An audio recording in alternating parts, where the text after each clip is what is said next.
Okay, so for this video, we're going to discuss our 6th lesson. So this is about stresses in thin-walled vessels. So this is actually the last lesson for chapter 2.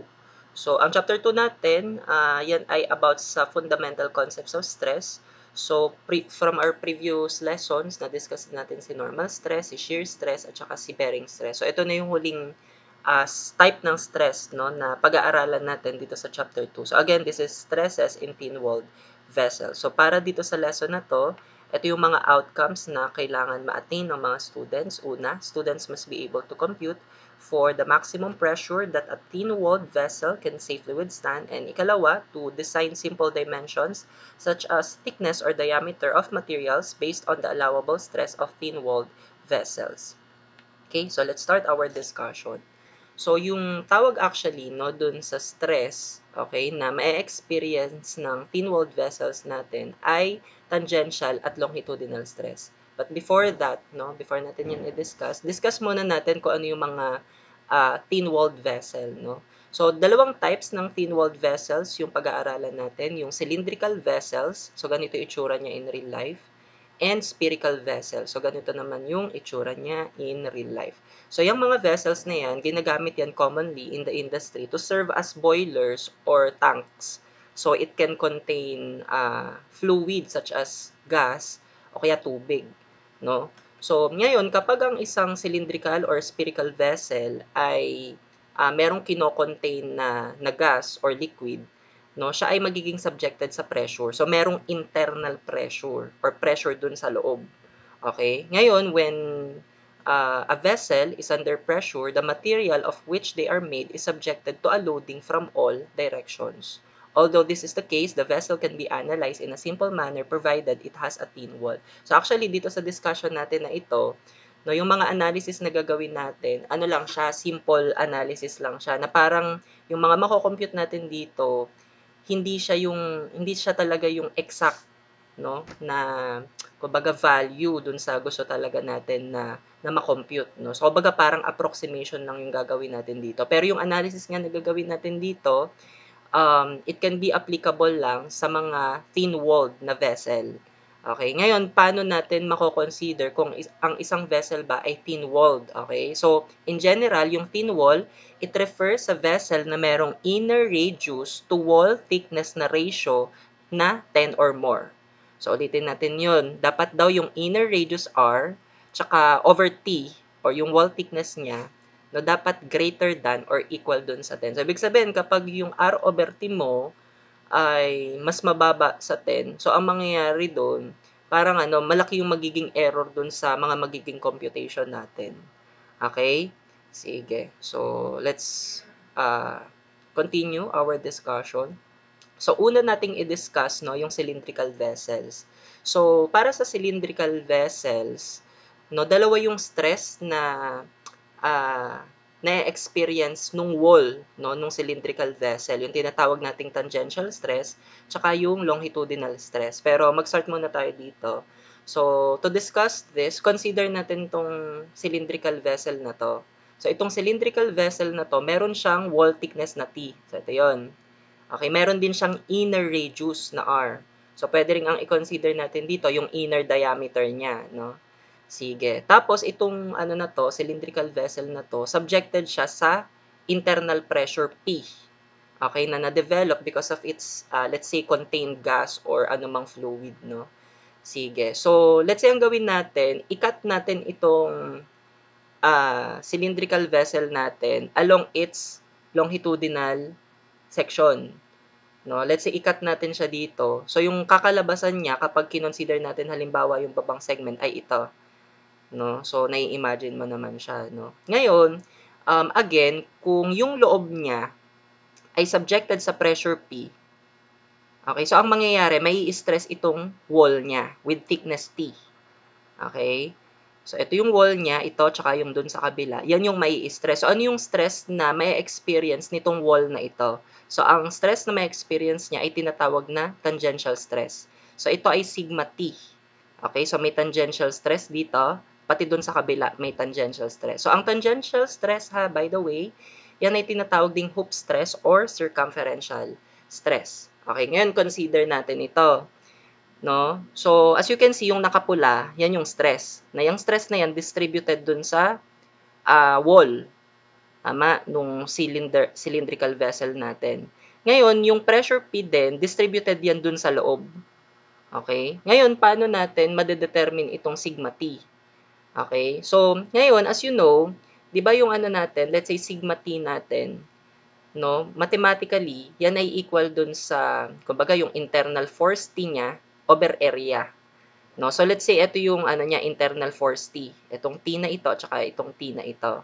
Okay? Tapos yung area dito is yung area kung saan distributed yung stress, which is ito. Which in this case, yung area na to actually, okay, yung area na ito, this is actually yung L, okay, this is L multiplied by ito, yung thickness. Tama? Yan actually yung area. Okay, dito. Ngayon, yung ano naman, yung pressure P, no? As we know, yan ay equal sa force over area. So, let's say ito yung force F na yon. Tapos yung area niya naman, yan yung area nung distribution niya. Which in this case, yung area of distribution niya, kung saan na-distribute si pressure, is yung projected area. So, yung projected area is just this rectangle. So, itong rectangle na to, ito ay may internal diameter D, ito yun, or inner diameter D, tapos yung length L. So, again, yung area na ngayon naman na ito ay ano lang, yung diameter D times yung L, yung length. Okay? Now, let's say consider natin to. So, meron tayong dalawang T, tsaka yung F natin. So, kapag tayo ay nag-equilibrium equation, let's say summation ng forces, vertical equal to 0, lahat ng pataas, let's say, ay positive. So, ang kakalabasan lang nito, dalawang T, okay, minus F, equal to 0. O, ngayon, gawin natin tong T at F na to in terms of yung sigma T at saka in terms of pressure P. So, para dito kay T, no, cross-multiply mo lang to. So, merong 2. Tapos yung T natin, yan ay sigma T times A lang. So, palitan natin nun. So, sigma sub T times yung A. Wherein yung A, di ba yan lang naman yung area nung wall, which is L times thickness. Okay?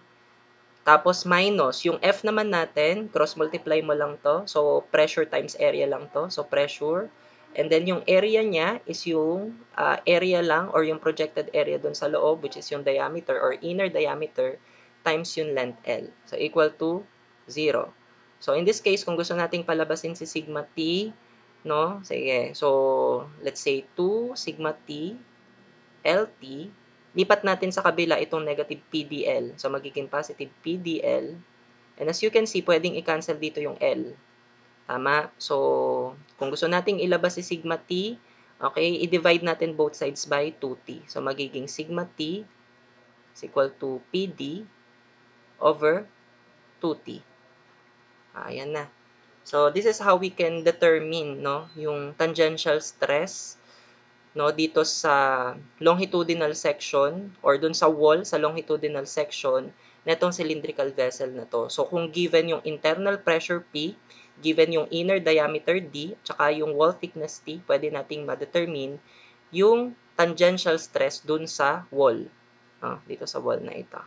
Okay? Sige. So, tandaan mo ito. Ayan. Now, sa cylindrical vessel, what if naman, ikat natin siya pa ganito? So, kapag kinat natin siya pa ganito, tapos kinonsider natin tong segment na to, so ito yung kakalabasan niya. No? So, dun sa loob niya, again, it will be subjected sa pressure. Okay? Na-distributed dun sa loob. Okay? At yung shape ng loob niyan, di ba, circular. So, distributed siya dun sa circular area na yon, no, yung magiging pressure. Pero let's say yung equivalent force ng pressure natin ay ito, which can be determined by this nga, no. So yung F mo equal lang sa pressure times area, wherein yung area dito is yung area nung bilog dun sa loob. So ano ba yung area nung bilog dun sa loob? So ano ba ang area ng bilog in terms of diameter? Pi over 4 diameter square. So yun yung area dyan. Okay? So, yung diameter dyan, again, inner diameter yan, ha? Okay. Ngayon, kapag subjected sa pressure yung loob nitong cylindrical vessel nga natin na ito, yung wall niya may stress. So, yung wall niya na to, it will be subjected sa tinatawag nating longitudinal stress. Okay? So, this is the longitudinal stress. Okay? Yan ay distributed dun sa wall. Okay? Na merong thickness T. Thickness T. Okay? Sige. Wherein yung longitudinal stress na yan, no, mathematically yan ay equal sa P over A. So, yung P na to, para makuha mo nga ito, it will just be sigma L times A. Ito yung P na yan, ha? Okay? Tapos yung A dito is yung area nung wall. Okay? So, ano yung area ng wall? Actually, yung pagkuha nung area nung wall dyan, it will be yung circumference nung bilog using yung mean radius na tinatawag multiplied by thickness. So, generally, ganun mo siya mako-compute. Ulitin ko yun. Circumference lang ng bilog. Ano ba ang circumference ng circle? Pi d. Let's say, in terms of d, no? So, ang kailangan mong diameter actually dyan ay mean diameter. Ibig sabihin, yung sinukat mo mula dun sa gitna nung wall.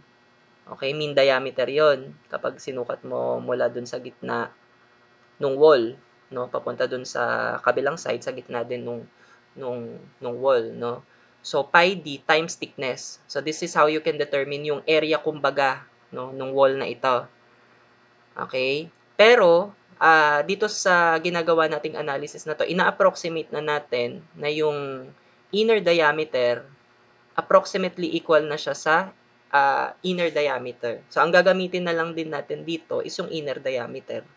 Okay? Which in this case, yung area dito will just be yung pi d times yung thickness. Okay? Sige. So, mula dito, no, kung i-consider natin yung dalawang forces natin dito, yung force P at saka force F, pag tayo ay nag-summation ng forces, let's say, horizontal, equal to 0, lahat ng pakanan positive. So, yan ay obviously P minus F lang. Okay, wherein yung P na to, pwede natin makuha in terms of sigma L. So, it will just be sigma L times yung A. Yung A niya is yung pi d t. Minus, yung F naman natin, pwede natin makuha in terms of this, in terms of pressure. So, pressure P times yung area ay pi over 4, okay, diameter square, equal to 0. So, yung mga pwede nating makancel actually dito, yung pi, okay, yung diameter D dito, tapos yung isa dito, makakancel. So, kung gusto nating palabasin yung sigma L, okay, divide lang natin both sides by the thickness T. No? So, ito ay magiging, ito lipat ko na sa kabila, so magiging positive PD over, okay, divide both sides by T. Tapos dito, take note, may 4 sa ilalim times T. Ayan. So, ito naman, yung pag-compute, no? Or kung paano mo madedetermine yung longitudinal stress, no, dun sa wall ng cylindrical vessels natin. So, kung given yung pressure P, inner diameter D, at saka yung wall thickness D, ayan, mako-compute siya. Okay?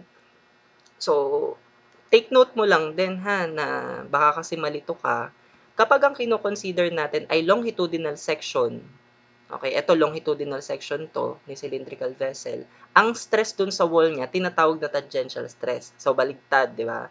Kapag naman ang kino-consider mo ay tangential section, so ito yung tangential section ng cylindrical vessel, yung na-experience na stress ng wall dito ay longitudinal stress. Okay? Baka malito ka doon, ha? Sige. Anyway, so, okay. So, ito yung mga na-derive natin na formula for tangential stress at saka longitudinal stress. So, take note ha na yung P dyan ay internal pressure, yung D dyan ay inner diameter ng cylinder. Okay, tas yung T dyan is yung wall thickness. Okay, so kung i-compare natin sila, no, as you can see, they are similar. Pareho silang may PD over T. Let's say, palabasin natin yung PD over T nilang dalawa para may maipalabas lang tayo na relationship nila, no? So, let's say dito kay tangential stress, kapag kinross multiply ko yung 2, tas nilabas yung PD over T, so magiging PD over T is equal to 2 sigma T. Ngayon, ganun din yung gawin ko dito kay longitudinal stress, ilabas ko si PD over T, so cross multiply ko yung 4. So, magiging 4 sigma t is equal to PD over T. So, ngayon, itong dalawang PD over T na to, i-equate ko sila. So, magiging 2 sigma T is equal to 4 sigma T. Tama. So, ito pwedeng ma-cancel out yung 2. So, magiging sigma T is equal to 2 sigma L. Okay? Sige. So, dito sa relationship na to, makikita natin na yung tangential stress, twice siya nung longitudinal stress. So, ano yung ibig sabihin nun? Ang ibig sabihin nun, okay, mas nai-stress, okay, yung longitudinal section, okay, kesa dun sa tangential section. So, again, ito yung longitudinal section. Okay, yung wall dito sa longitudinal section, ang stress na may experience niya ay tangential stress. Ito naman yung tangential or circumferential section natin. So, dito sa section na to, yung wall niya, ang may experience niyang stress ay tinatawag na longitudinal stress. So, ibig sabihin, mas nai-stress yung wall in this direction kesa in this direction. Okay, nagigets mo yon. So, ngayon, kung isipin mo ha, paano ba fina-fabricate ang mga cylindrical vessel? So, actually, ang mga cylindrical vessel natin, we can say na siya ay gawa sa mga steel plate na niro-roll. So, halimbawa, may steel plate ka, tapos ni-roll ng paganito. No, kumbaga, ito yung magiging joint niya. Okay, so itong joint na to, tinatawag to na longitudinal joint. No, so pwede rin na ang mangyari, let's say may ni-roll ka, okay, na steel plate this way, tapos pinag-connecta mo sila. So, ito naman yung magiging joint niya. Okay, ito naman tinatawag na girt joint. Ngayon, dito sa longitudinal joint, ano ba yung stress na may experience dito? Okay, yung stress na may experience dito is yung stress kapag ganito. So, ano tong stress na to? Tangential stress. Okay, so ibig sabihin, sa longitudinal joint, ang may experience na stress ay tangential stress. Dito naman sa girt joint, okay, ano yung may experience na stress dito? Ito. No, yung longitudinal stress naman, take note ha, baligtad siya, kaya wag kang malilito. Sa longitudinal joint, ang stress na na-experience dyan ay tangential stress. Dito naman sa girt joint, ang stress na na-experience dyan, longitudinal stress. Okay? Sige. So, ibig sabihin na, again, mula dito sa relationship na to, mas mauunang magfe-fail yung longitudinal joint kesa sa girt joint. Okay? Base dito sa relationship na na-derive natin na ito. Okay? Sige. So, ngayon, proceed naman tayo sa spherical vessel. So, para sa spherical vessel naman, consider natin tong spherical vessel na to. Tapos, ito ay may thickness T, tapos may inner radius R. So, pwede ring inner diameter yung gamitin natin, no? Okay, tapos let's say ito, subjected ito sa internal pressure P. Okay? So, let's say itong spherical vessel na to, i-cut natin siya this way. No, i-cut natin siya dito. Ito. So, i-consider natin yung baba. So, kapag kinonsider natin tong baba, okay, so again, yung loob niya subjected sa pressure. So, from this relationship, no, yung pressure natin, F over A. So, ito yung F na yon. Okay, na nag-re-represent dun sa pressure. Tapos, kapag subjected siya sa pressure, yun nga, itong wall niya ngayon, na may thickness T, magiging subjected yan sa stress. Okay, so distributed yung stress na yan dun sa wall. Okay, so let's say from this relationship naman, okay, yung stress na yan ay P over A. So, yung P dito, let's say ito yung nagre-represent dun sa stress na sigma, no? Okay, ngayon consider natin si F at saka si P. So, kapag ikaw ay nag-summation halimbawa ng forces vertical equal to 0, lahat ng pataas ay positive. So, ang mangyari lang dyan, si P minus F equal 0. Okay, by the way pala ha, yung area dito kay pressure P, okay, yung area dito is yung area ng loob. Okay, inner na area. So, ang area sa loob ay bilog. So, ang area ng bilog in terms of inner diameter ay pi over 4 diameter square. Tapos dito naman, again, yung area dito is yung area nung wall. Okay, yung area nung wall ay bilog. So, parang katulad din to dun sa may circumferential section or tangential section ng cylindrical vessel na instead na ang gamitin mo dito is yung mean diameter, i-approximate natin na equal sila dun sa inner diameter. So, yung pagkuha lang din ng area dito, okay, nung wall, is just pi d, circumference yan ng bilog, times yung thickness nung wall. Okay? Sige. So, mula dyan, sige, palitan natin tong P in terms of sigma. So, ito ay sigma A, wherein yung A ay pi dt. Minus, yung F natin in terms of pressure, yan ay pressure, times yung area natin ay pi over 4 d square. Okay? Equal to 0. Pwedeng makancel dito si pi, tsaka si d. So, yung d dito makakancel. So, kapag nilabas mo si sigma, actually, yung kakalabasan nito, katulad lang din nung doon sa may previous one, yung sa longitudinal stress para sa cylindrical vessel, no? So, ito ay PD over 40.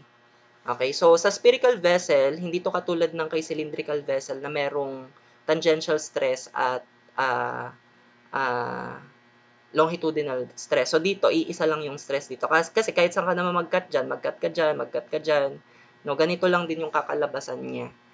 No? So, ito na yung stress mismo doon kay wall ni spherical vessel. Okay, PD over 40. Again, yung P, internal pressure, yung D, inner diameter, yung T ay wall thickness. Okay.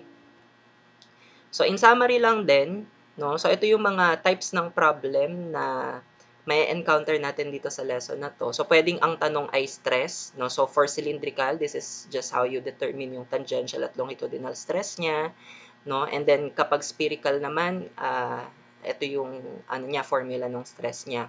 Ngayon, kung ang tanong naman ay analysis ng maximum internal pressure, parang katulad ito nung nung kung naaalala mo yung sa allowable stresses natin na lesson, no, yung allowable force P, no, or allowable load P, no. So ang pinipili natin doon lagi is yung smaller value. So explain ko 'yon, no. So dito, no, itong maximum internal pressure na ito, okay, 'di ba dito sa formula nasa numerator siya. Okay? So ang gagawin mo lang naman din dito, no, given yung allowable stresses na 'yan, given yung the inner diameter, yung thickness. So, masosolve mo yung P, yung internal pressure P, mula dito sa allowable for tangential, tsaka mula dito sa allowable for longitudinal. Tapos, i-compare mo. So, ang piliin mo is yung smaller value. Okay, ni P na mako-compute mo mula dito sa dalawa na ito. Bakit? Kasi nga, nasa numerator siya. Kasi if you can imagine, okay, kung ang P natin or yung pressure P natin ay nasa ibabaw, okay, numerator, kapag siya ay malaki, okay, di ba ang mangyayari, magiging malaki din yung stress. So, ibig sabihin, ma-exceed yung allowable kapag malaki yung value ni P. Okay, pero pag maliit siya, yun nga, since nasa numerator siya, maliit lang din yung magiging stress. So, ibig sabihin, hindi niya ma-exceed yung allowable. That's also the reason actually dun sa may allowable stresses natin, di ba? Ang stress natin generally equal sa P over A. Tama? So, since nasa ibabaw yung P, no? So, kailangan ang piliin mo doon yung smaller value para hindi ma-exceed yung stress.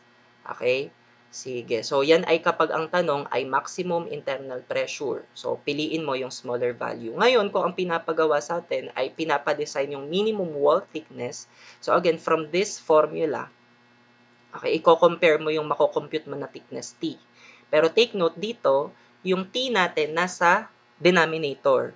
So, kapag ang T natin ay malaki ang value niya, okay, ibig sabihin lumiliit yung value ng stress kasi nasa denominator siya eh. Tama? So, kapag malaki value niya, hindi ma-exceed yung allowable. Pero kapag maliit yung T, di ba ang mangyayari, kapag nasa denominator, tas maliit siya, ang mangyayari dito naman, sa mako-compute mo, lalaki. So, ibig sabihin, pwedeng ma-exceed yung allowable. So, in this case, dun sa mako-compute mo na values ni T, from the allowable tangential stress at longitudinal stress, ang piliin mo yung larger value. Yun yung magiging safe na thickness. Okay? So, ngayon naman, kapag ang pinapadesign sa'yo ay diameter, okay? So, mako-compute mo siya, again, from these two formula. So, i-compare mo yung mako-compute na D from tangential stress and mako-compute na D from longitudinal stress. So, ang piliin mo is yung smaller value. Again, bakit? Kasi nasa numerator yan.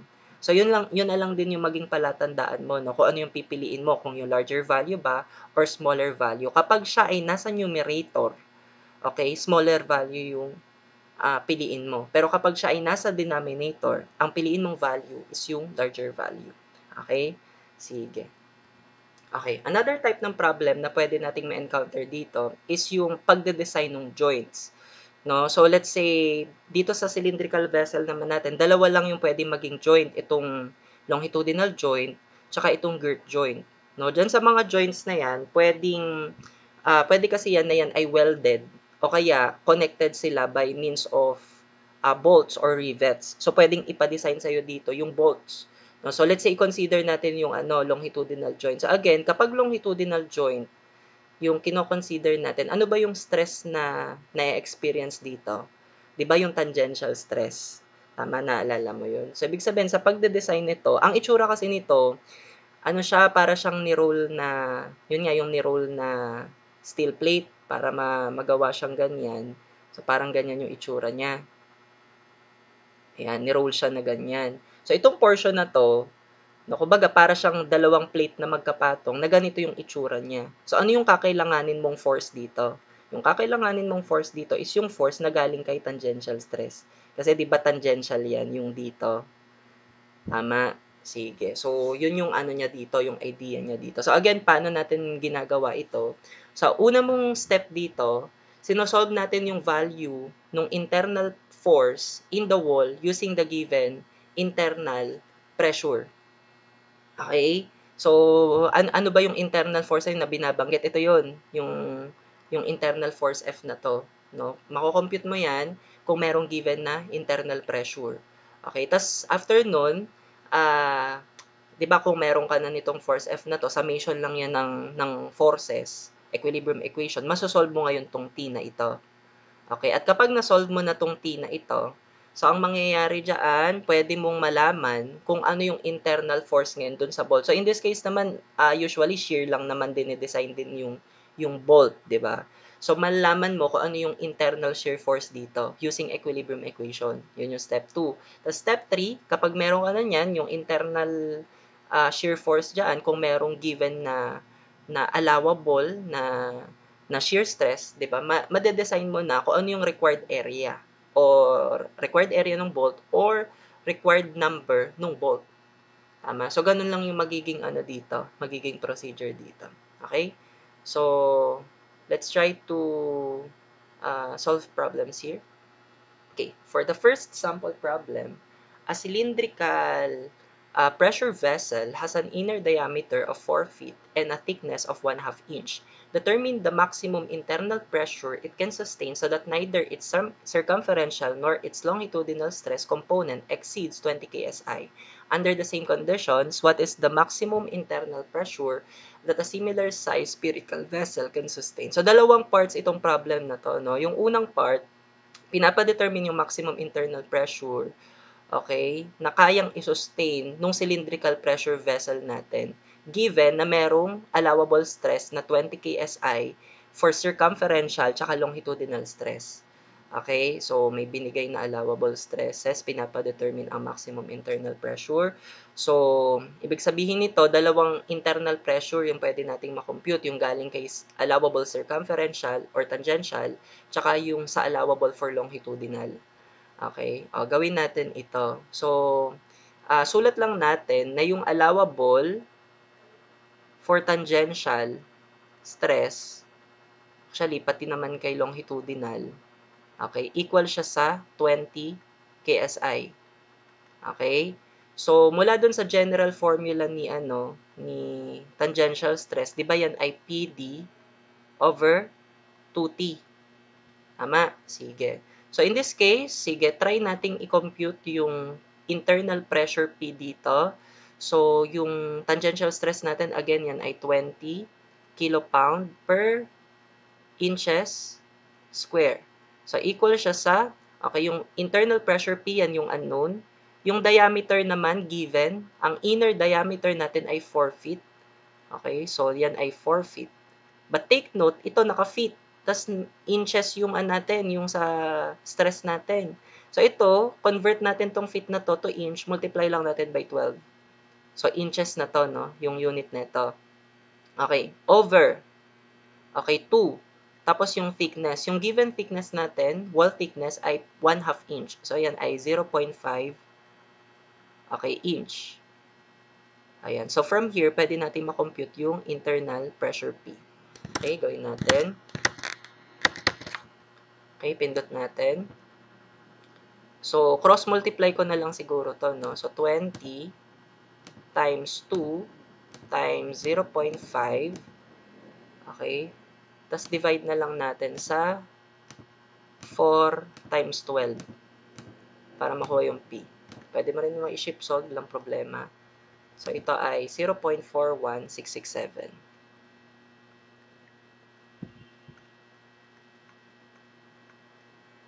Okay, take note, yung unit ng stress at saka pressure actually same lang sila, no? Na yan ay unit ng force over area. So, KSI din yung pressure dito. Okay? Sige. So, this is based dun sa allowable tangential stress. Ngayon, paano naman kapag based siya sa allowable longitudinal stress? Okay. So, yan ay 20 KSI din, yung allowable. And generally, ang ating longitudinal stress, di ba yan ay PD over 40. Okay, so i-solve natin ngayon yung pressure using this.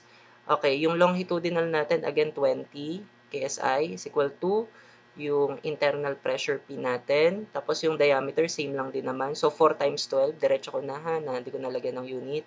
Katulad lang din ito nung una natin ginawa.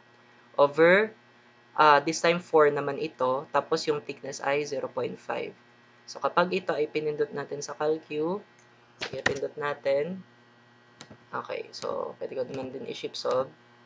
Okay, 20, tapos alpha x, yan yung P, times 4 times 12 over 4 times 0.5.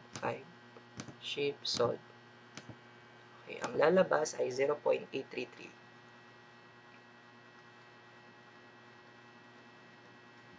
KSI. Okay, sa dalawang pressures ngayon na ito na na-compute natin, ano yung magiging maximum internal pressure? So again, yung internal pressure P nasa numerator. So ang piliin mo dito is yung smaller value. So yung magiging maximum na safe na internal pressure is yung smaller value, which is yung 0.41667. So sulat natin, yung maximum pressure natin ay 0.41667 KSI. Okay? So, box natin. Yun yung sagot para dito. Sa unang part.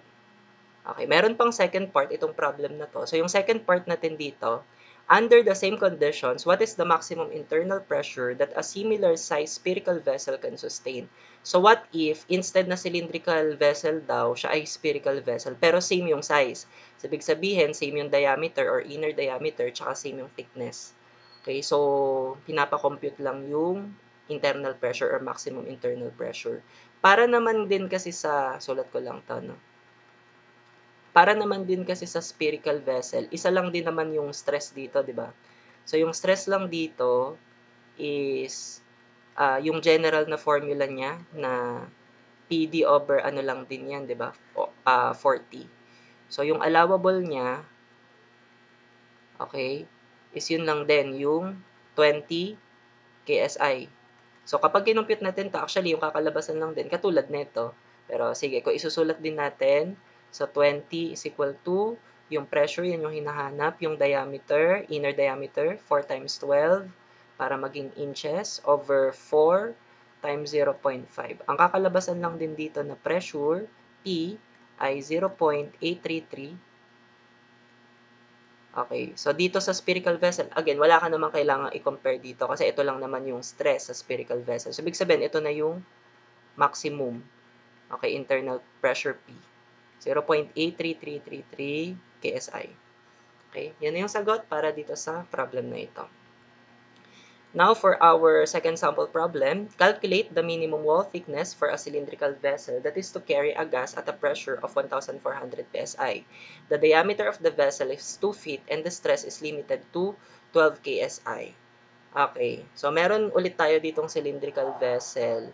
Tapos may binigay na dito na internal pressure, which is 1,400 psi. Okay? Tapos, may binigay na diameter. Kapag ganito yung binanggit, no, na diameter lang, generally. Okay? So, yung binigay na yan ay inner diameter.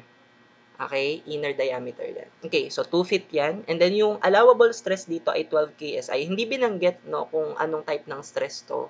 So i-assume natin yan na yan ay both for tangential stress at longitudinal stress. Okay? Sige. So, thickness, wall thickness ang pinapa-determine sa atin dito. So, dalawang wall thickness yung pwede nating makompute dito. Yung galing kay allowable na tangential stress at yung galing kay allowable na longitudinal stress. So, check natin. So, simulan natin sa tangential stress. So, base sa allowable na tangential stress, which is equal to 12 KSI. Okay? So, again, generally, ang tangential stress natin, yan ay PD over 2T.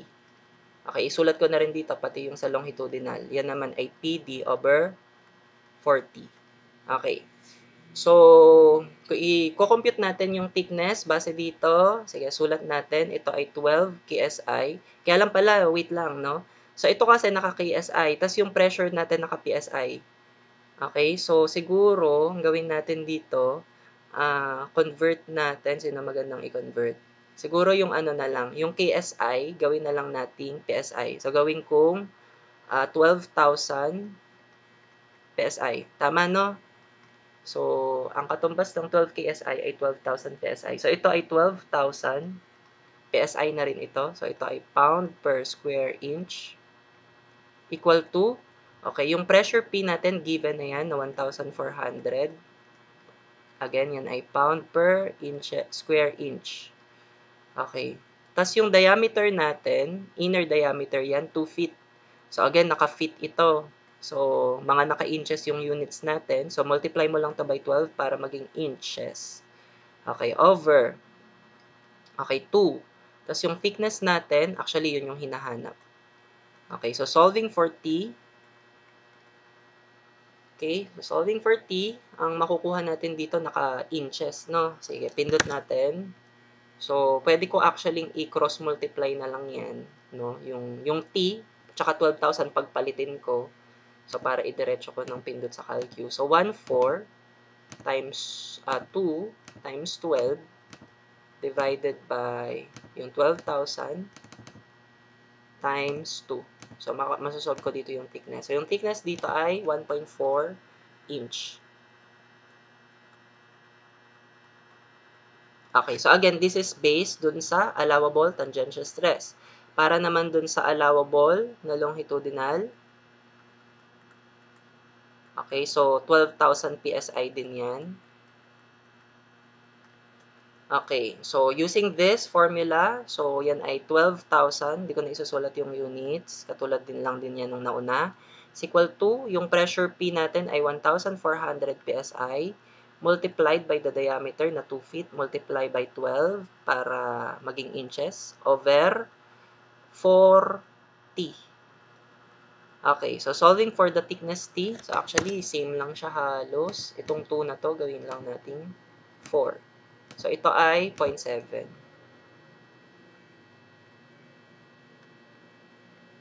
Okay, so dito sa dalawang T na na-compute natin, alin ang pipiliin natin dyan? So, again, yung T or thickness T, nasa denominator siya. So, kapag nasa denominator yan, ang piliin mo is yung larger value. Okay? So, ang piliin mo is yung larger value. So, sa madaling sabi, yung minimum thickness natin, okay, choose larger value. Okay, ang minimum thickness natin ay ilan? 1.4 inches.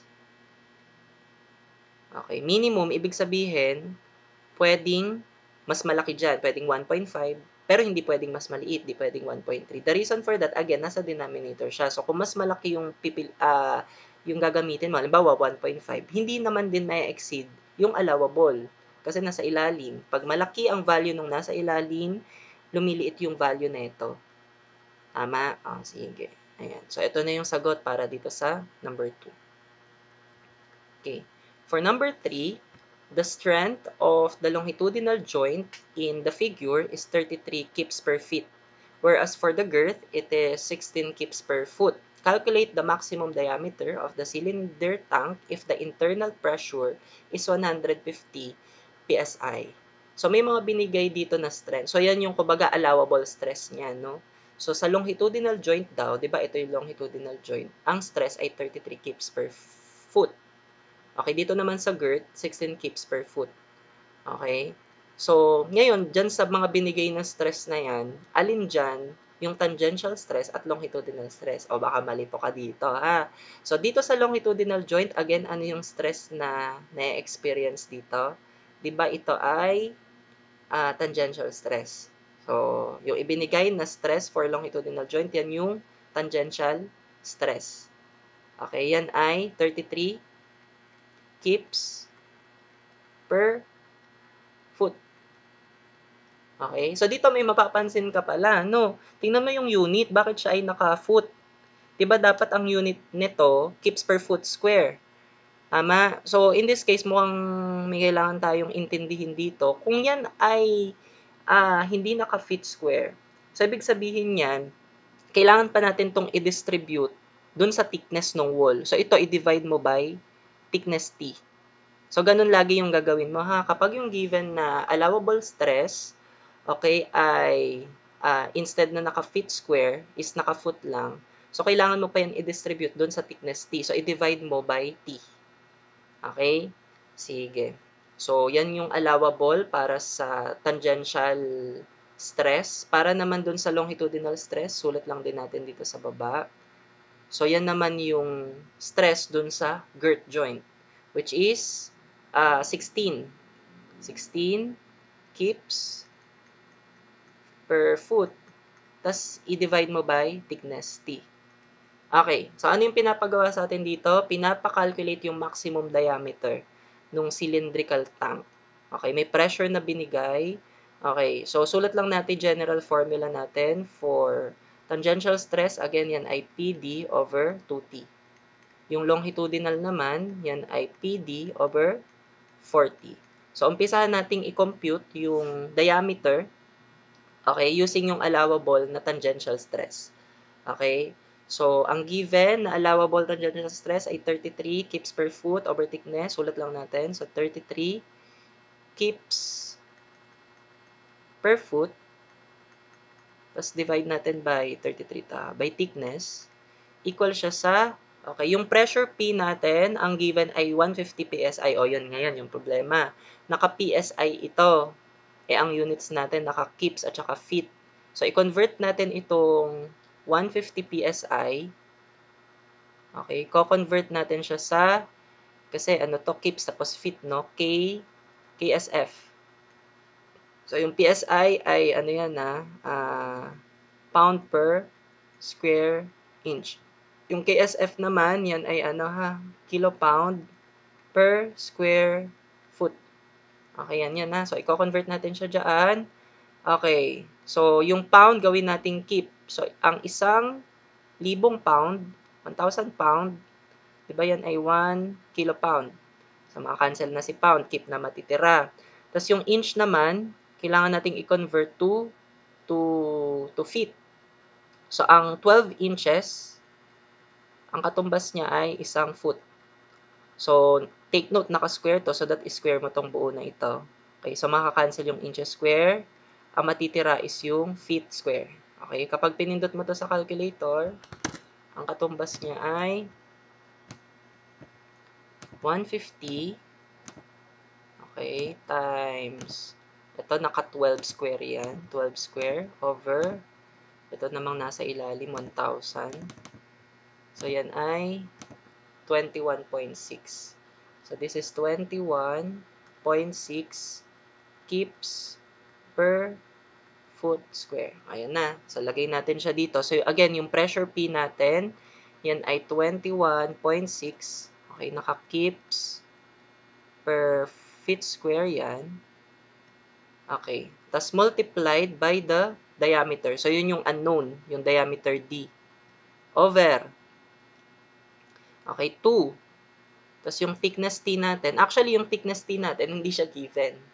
Tama? So, this is actually the reason, no, kung bakit din in-over T ito, no? Kung bakit yun din siguro yung binigay na given na kips per feet para i-over T, para ang mangyari, makancel yung T.